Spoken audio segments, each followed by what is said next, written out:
I'm Doug Bullock, and I've been in charge of Piano World, Piano World Enterprises now for a good number of years. And I've been rebuilding these things over 40 years. This is player pianos, mainly. And we also do theater organs and carousel organs and church organs. And most of what we do is player units and reproducing pianos in particular. I'm going to tell you about glues today. We do something a little different with our glue. The industry has been using hot hide glue or animal hide glue for many years. It's the original wood glue that was used 400 years ago in furniture and many other things. It's basically gelatin that's quite a bit thicker and not refined as much. So you can get hot glue from a lot of different places, but you've got to make sure you know what kind of hot glue you're using. We use nothing but the high clarity hot glue, which seems to have the best grip. It has to be hot to be applied, and if it's not hot enough, then it will come loose. You stick it together with the hot glue, and then you have to clamp it into place for not as long as you would for modern glues, but because it does firm up in several minutes. But if you want it to dry completely, it needs to sit like overnight. Okay, let's look at the old way of doing hot glue. This is it. You have a pot full. When you get one of these new, this is the famous Hold Heat automatic glue pot. It comes with this tub that fits down in here. It comes with a device that allows you to wipe your glue brush on it. Let me tell you, take that steel piece out and throw it away, because it is steel. Everything else is aluminum. The steel rusts, it destroys the glue. So I learned that early on. So instead of using the brush, we do something different. If you use the brush, you have several problems. One is it's open. None of these glue pots come with a lid. You can make a lid, maybe out of a can lid or something with a notch out for the glue brush. And I did that for many years, but the problem is the glue gets thick and crusty on top, and you have to add water, or it dries out to the point where it's really too thick. And then you add water and let it cook a while. And then it's too thin, and so you have to add some glue flakes. And then it's too thick, and it takes probably 30 minutes to an hour before you can use it again. We don't do any of that. We don't have any of those problems, because here's what we did. We took that out, set it aside for a very large project, like maybe a pipe organ reservoir. And here's what we do. We make it up in the bottle. If you'll notice, the glue level is right here. It's 3/4. This is the glue flakes.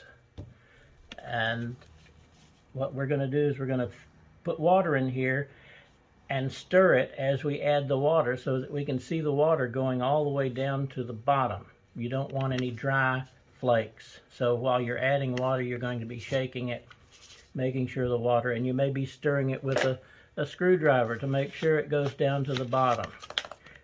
When all the glue is saturated, fill it to 1/4 inch above the level of the glue.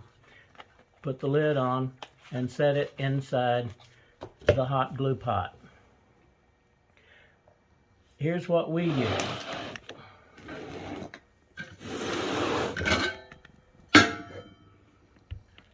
This is the hot glue, same as everybody uses with the brush, except we don't have a brush. We can pull this bottle out and use it for about 10 minutes before we have to put it back in and pull the other one out. That way it stays hot all the time. You don't have anything cooling when you drag the brush from here to your work in this old method.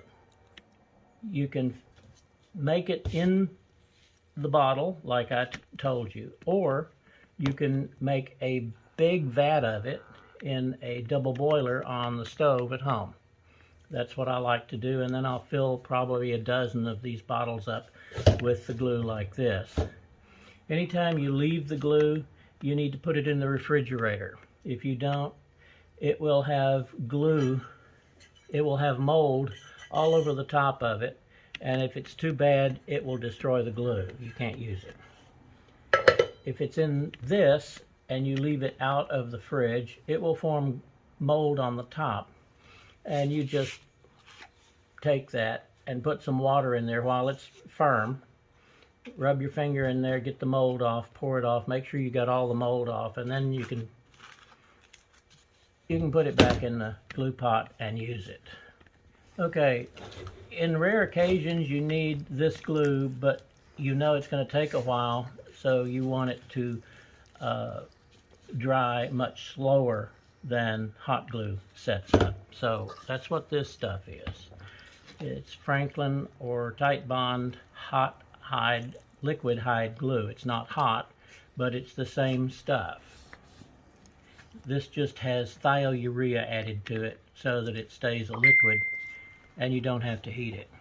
If you need to make some of that, you can add thiourea to this.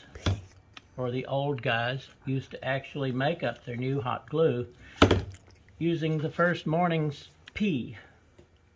That is urea after all. For something that you're going to put together that you never want to come apart, say a piece of wood that's broken, you use cabinet glue. For something that's going to have to come apart in 50 years for another rebuild, like anything from a piano or a pipe organ, you want to use hot hide glue.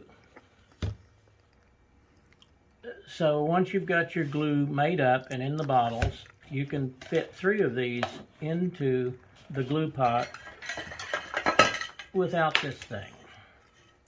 And you very seldom need a brush when you're using this. You very seldom have to adjust the thickness of the glue. You set it the way you want it when you first make the glue, and once you've adjusted it to the right consistency, it's going to stay that way. With one exception. If you leave your glue pot on every night, all night, 24/7 for a week, the glue will be worn out.